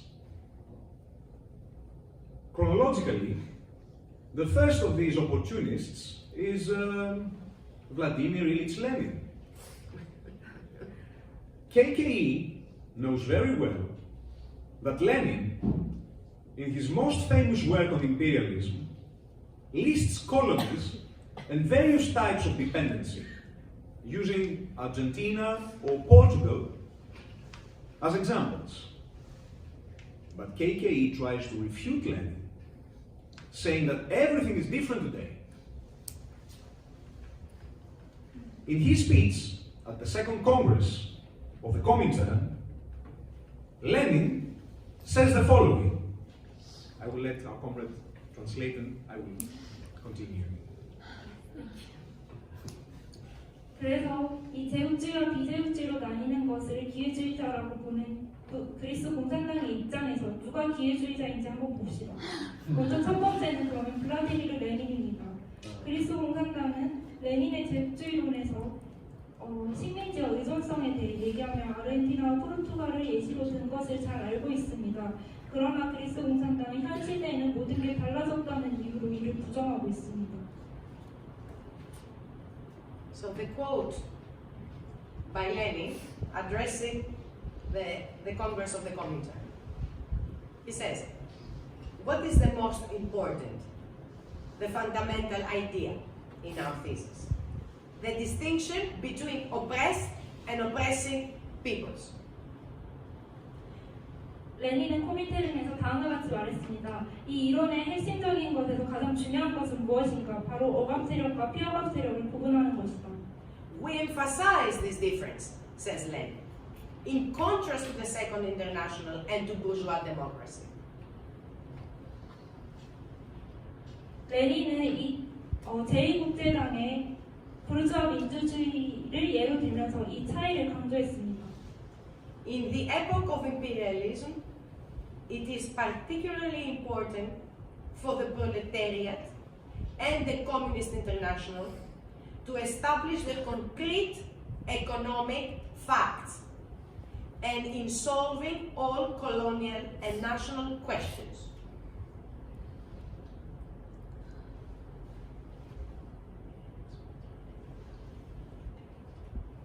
현 제국주의 시기 여기에서 특히나 중요한 것은 프롤레타리아와 그리고 국제당이 국제적인 경제적 사실들을 분석하는 것입니다. 모든 식민 문제와 그리고 민족 문제를 풀기 위해서 그리고 추상적인 원칙으로부터가 아니라 구체적인 현실, 구체적인 현상으로부터 출발하기 위해서입니다. To proceed not from abstract principles, but from the phenomena of concrete reality. The characteristic feature of imperialism is that, as we see at present, the whole world is divided into a large number of oppressed peoples and a small handful of oppressing peoples. 우리가 볼 수 있다시피 제국주의의 특징은 현재의 전 세계가 다수의 피어갑 민중과 한 줌밖에 안 되는 억압 세력으로 이루어져 있다는 것입니다. It cannot be said more clearly 이것보다 더 명확하게 말할 수는 없습니다. that the very distinction between the minority of imperialist countries and the majority of oppressed nations 소수에 해당하는 제국주의와 다수에 해당하는 피어갑 민족 간의 구별, 이보다 더 명확할 수가 없습니다. which include not only colonies, but also the dependent non-colonies, like Greece. Greece is not a colony, it's a dependent country. 식민지 나라뿐만 아니라 그리스와 같은 식민지가 아니지만 종속적인 나라까지 포함합니다. Greece, by the way, it's a dead colony of the European Union. 물론 그리스는 유럽연합의 부채의 노예입니다. But according to our Communist Party of Greece, we are imperialists. 그런데 그리스 공산당에 따르면 그리스도 제국주의 국가입니다. I hope you see the problem here, right? 여기서 여러분이 문제를 찾을 수 있길 바랍니다. So it is Lenin that gives us the Bolshevik analysis. 이것이 바로 레닌과 볼셰비키가 우리에게 주는 분석입니다. But according to KKE, if you have the Bolshevik line, you are a Menshevik. 그러나 그리스 공산당에 따르면 이런 볼셰비키 노선을 따르면 멘셰비키가 됩니다. You start seeing the confusion that is spread in the movement. 이 운동의 경향에서 문제점을 아시겠죠? There are plenty of citations from Lenin that talk about alliances with the bourgeoisie. Was Lenin an opportunist? 부르주아와의 전선을 얘기한 레닌의 수많은 글들이 있습니다. 그러면 레닌이 기회주의자인가요? Lenin says, we as communists must and will only support the bourgeois liberation movements in the colonial countries if these movements are really revolutionary. 레닌이 말하기를 우리는 공동주의자로서 만약에 이런 운동들이 정말로 혁명적이라면 식민지 나라에서의 부르주아 해방 운동을 지지해야만 하고 지지할 것이다 라고 되어 있습니다. If the representatives do not prevent us from educating and organizing the peasantry and the broad masses of the exploited in a revolutionary spirit. 만약에 그 부르주아 민족 해방 운동의 대표자들이 우리가 빈농가 그리고 광범위한 대중을 조직하고 혁명적 정신을 가지고 착취에 반대할 수 있도록 교육하는 것을 막지 않는다면 그렇게 할 것이라고 되어 있습니다. On the other hand, if these conditions are not present, the communists in this country must fight the reformist bourgeoisie. 혹은 다른 한편 만약에 이러한 조건들이 성숙되어 있지 않다면 이러한 나라들의 공동주의자들은 개량적인 부르주아에 대항해서 싸워야 한다고 나와 있습니다. So, according to Lenin, the alliances with the bourgeoisie are not excluded. And we communists must have tactics and strategy in order to win, in order to be able to distinguish which alliance to make with whom and when. 그래서 레닌에 따르면 부르주아와의 동맹은 배제되지 않았습니다. 우리는 공동주의자로서 승리를 위해서 전술과 전략을 이해하고 누구와 언제 동맹을 맺을 것인지 구분할 수 있어야 합니다. it has become clear that the working people in Russia, the communist parties of Russia right now, have the clarity, the courage, the responsibility towards their masses to make these alliances under conditions, under terms, without closing their eyes, without illusions. As communists, we must not have illusions that the bourgeoisie is going to fight our war, but we create alliances. And no one should be preventing us from doing that, under the accusation that it is opportunistic. So no one should be accusing us communists for making alliances as being opportunistic. 네, 러시아 노동자들 사이에는 이것이 더 명확합니다. 현재 러시아 공산당은 대중들에게 이 조건하에서는 전선을 만들어야 한다고 얘기하고 있습니다. 이렇게 공동주의자로서 동맹을 형성하는 것이 기회주의라고는 아무도 비난하지 않을 것입니다. So we want you to think, take away some clarity from this presentation, despite the confusion that some forces are trying to spread in the movement. Without theoretical clarity, we cannot have strategic thinking, we cannot have tactical goals, we cannot form alliances.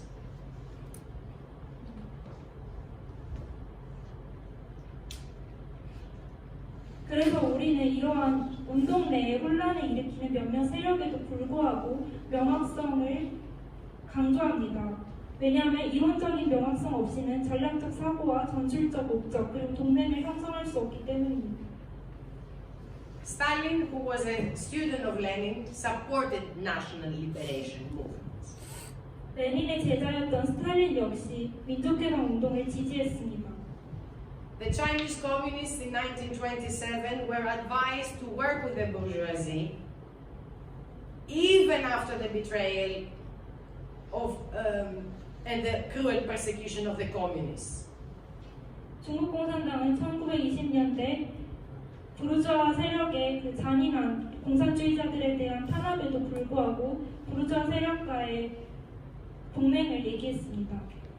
The Soviet Union, that had tactics and strategy, first had severed ties with the Kuomintang, but restored it in 1937, because tactics change, and has supported both the Communist Party and the Kuomintang. And we have numerous examples from history, numerous statements by Stalin about the cooperation that communists should be able to lead with the bourgeois national movements, like the one in China. 소련의 전략 전술에서도 1937년 코민테른에서는 전술이 바뀌었습니다. 스탈린은 모든 공산당들에게 코민테른에서 마치 중국의 부르주아 민족해방 세력과의 합작처럼 우리도 민족해방 운동에서 그렇게 해야 한다고 말했습니다. So we want to ask KK, who are the opportunists? Stalin, Mao Zedong, the leaders of Korea and Cuba, who have carried out successful socialist revolutions? Do we have to close our eyes and deny those socialist revolutions? Or Kim Jong-il, who commented on neocolonialism towards the countries that have just freed themselves from the colonial yoke, and who was writing in 1960, because of the old colonialist policies of Japanese colonialism, Korea used to have the face of a colonial dependent state. But today, South Korea, falling victim to US neo-colonial policies, is a colony under the guise of an independent state. 그렇다면 그리스 공산당은 누가 기회주의라고 하는 것일까요? 바로 스탈린이고 마오쩌둥이며 승리적인 혁명을 이끌었던 코리아의 지도자들, 쿠바의 지도자들입니다. 그리고 신식민주에 맞서 싸웠던 코리아의 지도자들 역시 그리스 공산당에 의하면 기회주의가 됩니다. 현재 남코리아는 미국의 신식민주의 정책하에 있습니다. So, because we are finding ourselves in your country, not that we don't read the history of these important, most important forefathers of socialism and communism, we have to read this quote by Kim Jong-il, because he says very clearly that colonies transformed into dependent countries and colonial exploitation continues in covert form, and the imperialists export capital and prevent the development of national economy. He says it clear. You cannot then argue that a country with such dependent economy is imperialist. It doesn't make sense. It contradicts the foundations of Marxism.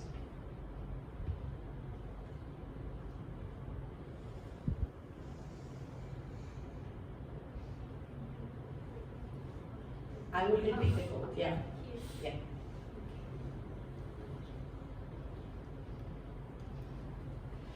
네, 저는 여기서 세계에서 가장 중요한 사회주의 공산주의의 4명의 지도자를 짚고 넘어갈 수밖에 없습니다. 코리아의 지도자는 일본 식민주의의 아주 오래된 식민주의 정책 때문에 코리아는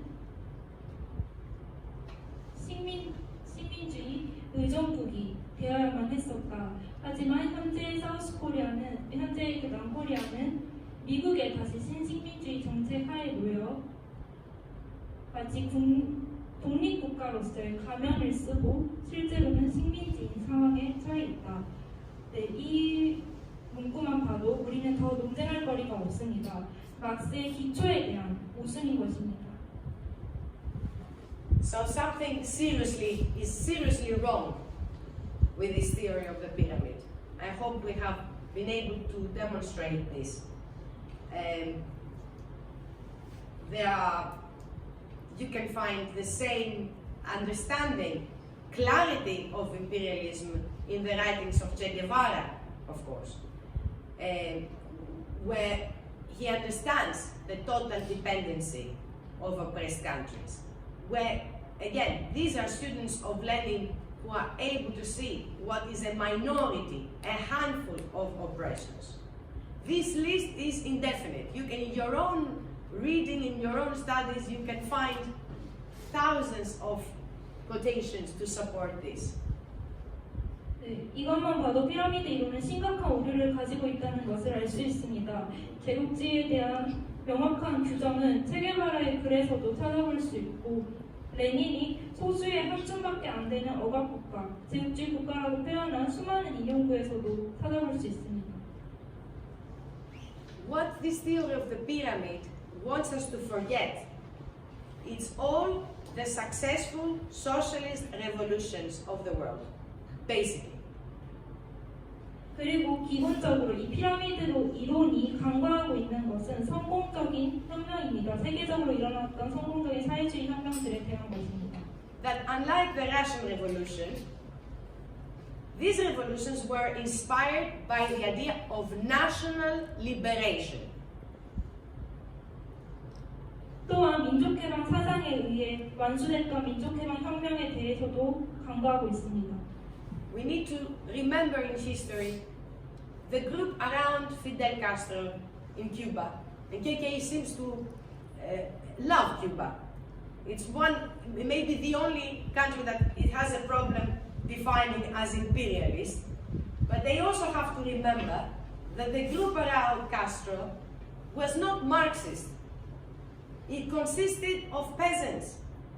It consisted of only a few communists, like Che Guevara.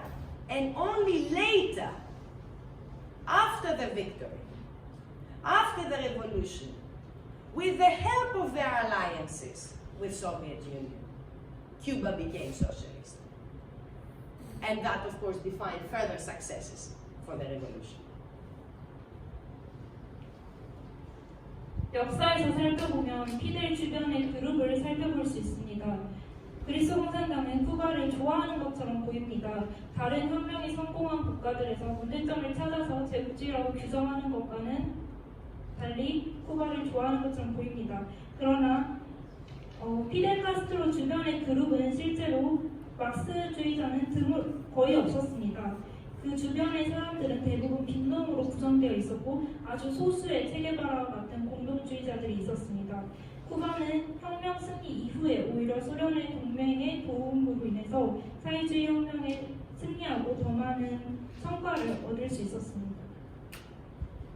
In Korea, in your country, in China, in Vietnam, the motive for national liberation were more important for the broad masses than just the activity of the proletariat towards socialism. This is what history teaches us.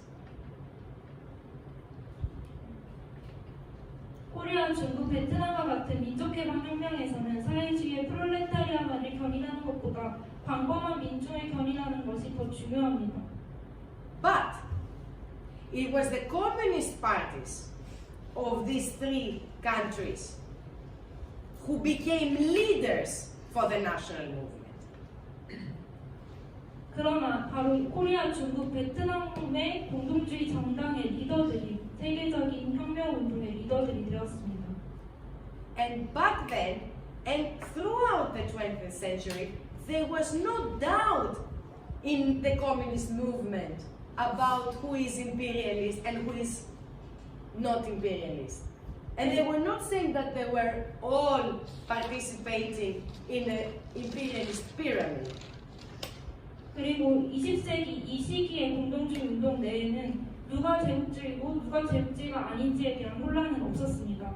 제국주의 피라미드에 속하는 모든 제국주의 국가가 제국주의라고 하는 일은 없었습니다. And that's why they were successful. 그랬기 때문에 그들은 성공했던 것입니다. This attitude to know clearly who your enemy is what defined the 20th century communist movement. 누가 적인지 제대로 아는 이 자세가 바로 20세기 공동주의 운동을 규정합니다. This was the definition of imperialism in the Soviet Union. 그리고 이것이 바로 소련에서 규정되었던 제국주의에 대한 규정입니다. It was common knowledge. 이것은 상식입니다. Everybody described the situation as the hegemony of the USA. 그 정세를 묘사하는 모든 사람들이 미국의 패권에 대해서 얘기하고 있습니다. And back then it was the newly rising imperialist power of the European Union. 그리고 당시 유럽연합에서 새롭게 부흥하는 제국주의 국가들에 대해 얘기하고 있습니다. And it is the same today. 그리고 오늘날 상황 역시 똑같습니다. We are fighting against the Euro-Atlantic axis. 우리는 오늘 유럽 대서양축으로 구성된 제국주의와 싸우고 있습니다.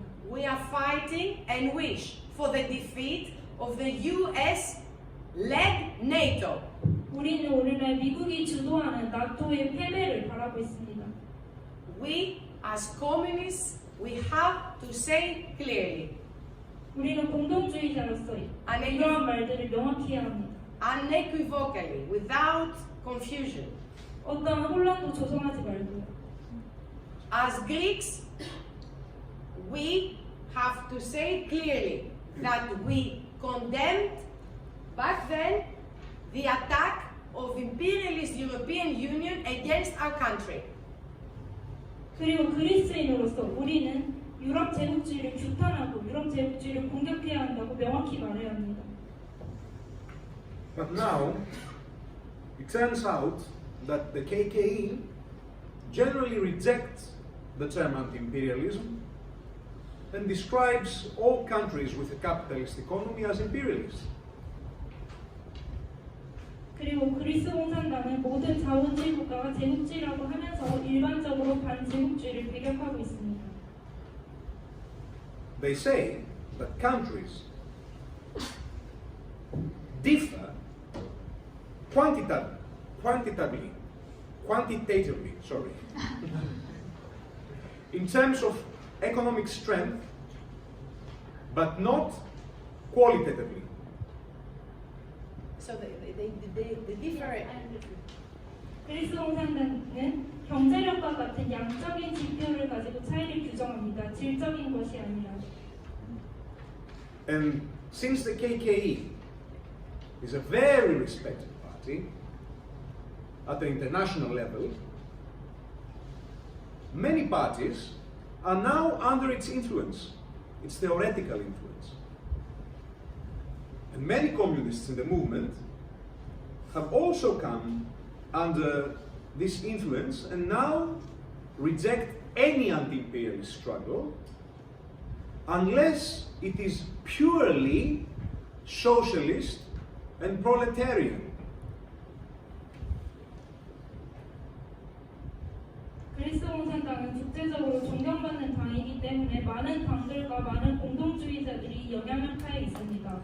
그래서 이러한 세력이 반제를 배격하고 자신을 순수한 사회주의자, 순수한 프롤레타리아트라고 칭하고 있습니다. We even hear that Venezuela and Nicaragua are actually supposed to belong to imperialist countries. 그리스 공산당에 따르면 베네수엘라와 니카라과마저 제국주의 국가라고 얘기합니다. Because the capitalist economy prevails there. 왜냐하면 그들의 경제 속에 아직은 자본주의 경제가 우세하다고 얘기하기 때문입니다. And this was expressed by very experienced leading members of communist parties and organizations. Comrades, this is a horribly dangerous situation with tragic consequences for our movement. 이것이 바로 공동주의 세력을 주도한다고 하는 당에서 지도부에서 나오는 얘기입니다. 이것은 우리에게 굉장히 큰 위험을 초래하고 결국 비극을 가져다 줍니다. The view put forward by KKE has nothing to do with the further development of Lenin's theory of imperialism during the 20th century. In order to accept this theory, we would have to give up all the revolutionary experience of Cuba, of Korea, China, Vietnam, and the Soviet Union. 그리스 공산당의 견해는 20세기 레닌의 제국주의론을 더 발전시켰다는 얘기와 전혀 관련이 없습니다. 그리스 공산당의 견해를 받아들이기 위해서는 우리는 쿠바, 코리아, 중국, 베트남, 심지어 소련까지 모든 혁명 경험을 갖다 버려야 됩니다.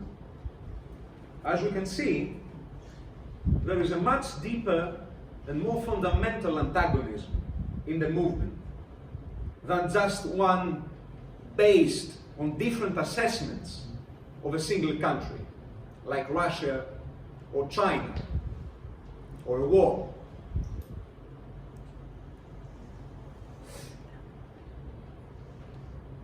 그리고 이로 인해 더 깊고 본질적인 적대감이 존재하게 됩니다. 바로 한 국가에 대한 다른 평가 때문인데요. 특히 러시아와 중국에 관한 것입니다. And it is precisely this massive contrast that should be first be clarified. Only after clarification you can talk about Russia, China, Ukraine, or any other individual country.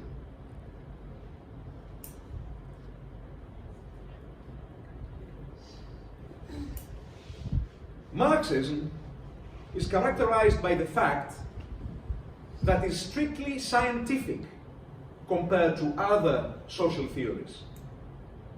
And science is our undisputed goal. But what is meant by science?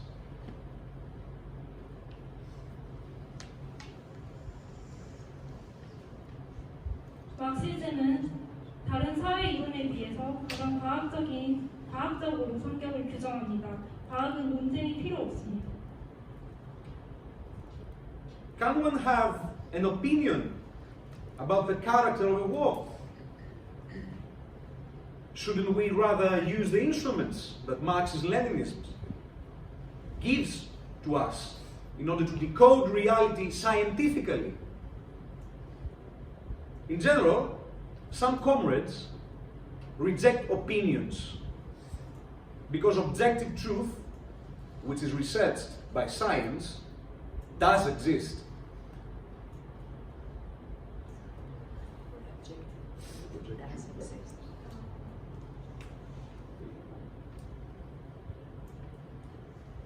만약에 전쟁의 성격에 대해서 의견을 내려고 하면 막스레닌주의적인 도구를 이용해서 현실을 과학적으로 분석해야 합니다. 그런데 보통 누군가 거부할 때 이것이 진리를 반대하는 것이라면 사실 이건 불가능한 거부입니다. But when we talk about science, it always allows for different opinions. Yes, there is an objective truth, an absolute truth. But the problem is that as humans, we only gradually approach it through relative truth that contain parts of an absolute truth.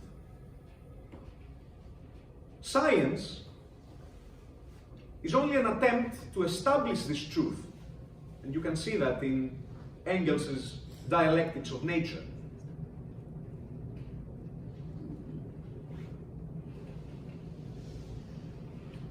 과학은 다른 의견들을 허용합니다. 물론 그런 의견들은 객관적 진리, 절대적 진리 등이 있습니다.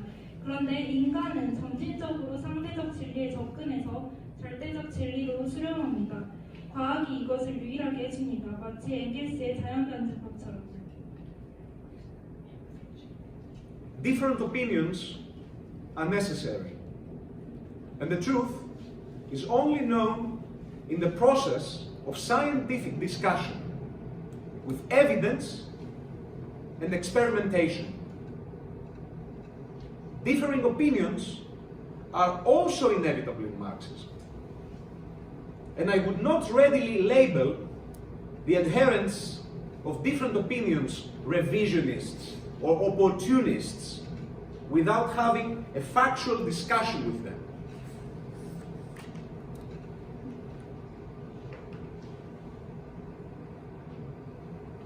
다른 의견들에 대해서 과학적인 토의, 증거, 실험을 통해 진리를 찾아야 합니다. 막시즘에 있어서도 다른 의견이 제시되는 것은 불가피합니다. 다른 의견을 제시한다고 해서 수정주의로 명명하거나 토론 없이 수정주의로 명명해서는 안 됩니다. So, who has authority to talk about the character of this war? We will say that the people who are ready to fight imperialism. There is scientific authority and there is political authority. And the best authority is the one that takes political, tactical decisions based on scientific knowledge of imperialism.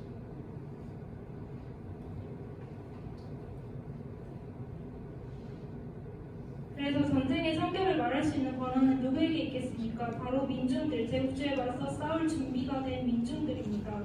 과학적으로, 정치적으로 말입니다. 그래서 과학적 지식에 기초한 정치적인 전술을 가진 민중들입니다.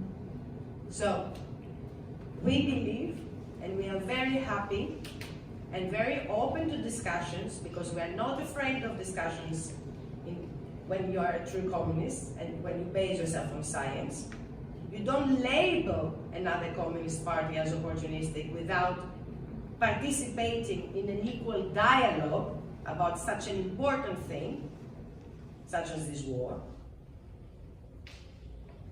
우리는 여러분을 믿습니다. 그리고 여러분이 진정한 공동주의자들이고 과학에 기초하고 있는 사람들이기 때문에 여러분과의 토론에 기쁜 마음으로 임합니다. 왜냐하면 여러분은 평등한 토론 없이 다른 당을 그저 수정주의라고 명명하는 사람들이 아니기 때문입니다. We are so proud and so at the same time humbled by the enormous task that us anti-imperialists have in front of us. But at the same time we know that we have the scientific, the political and the ethical and the historical authority, especially your country, to talk, to be very clear about the definition of imperialism and not to commit the mistakes committed, but what we exposed to you today. For two reasons. 그리고 우리는 반제국주의자로서 수많은 과업 앞에 매우 자랑스러우면서도 겸허한 기분을 느낍니다.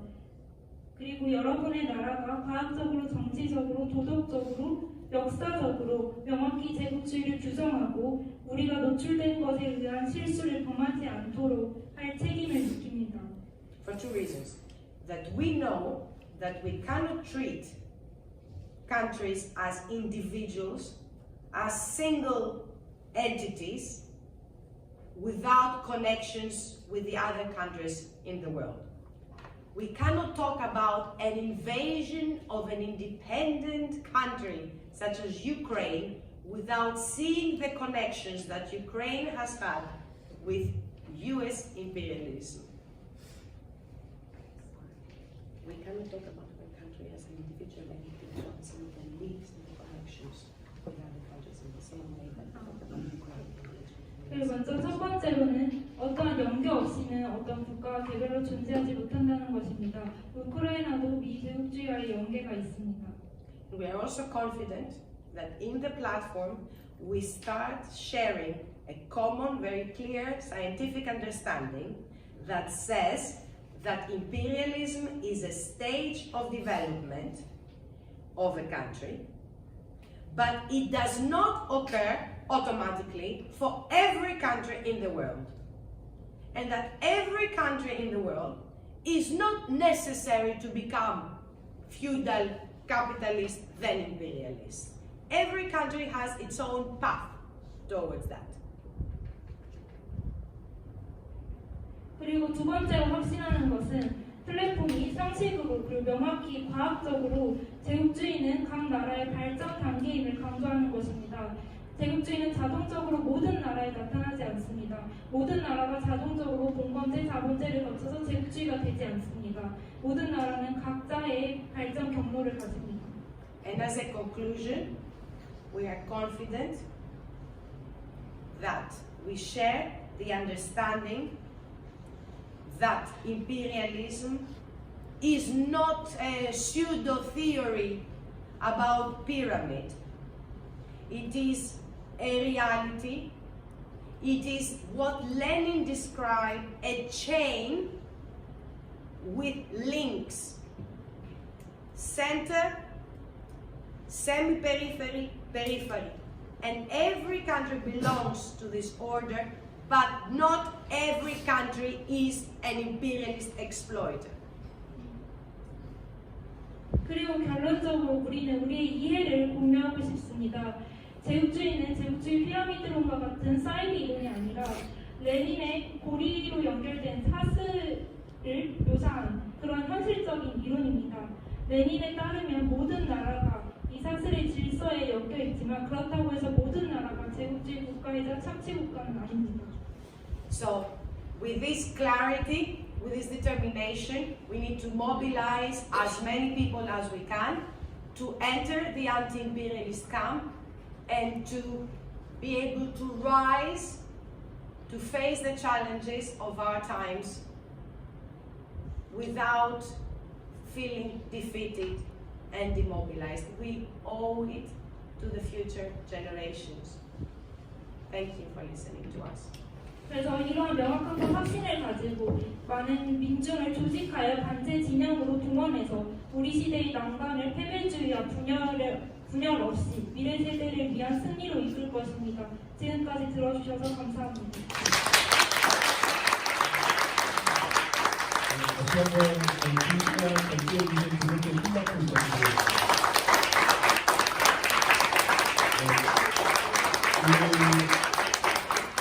지휘응답을 받으면 좋겠지만 지금 이미 여기 시간이 너무 오버가 돼서 따로 지휘응답은 마치고 이제 개인적으로 조금씩 질문하거나 하는 식으로 하도록 하겠습니다. 죄송하다는 말씀 다시 드리고요. 예,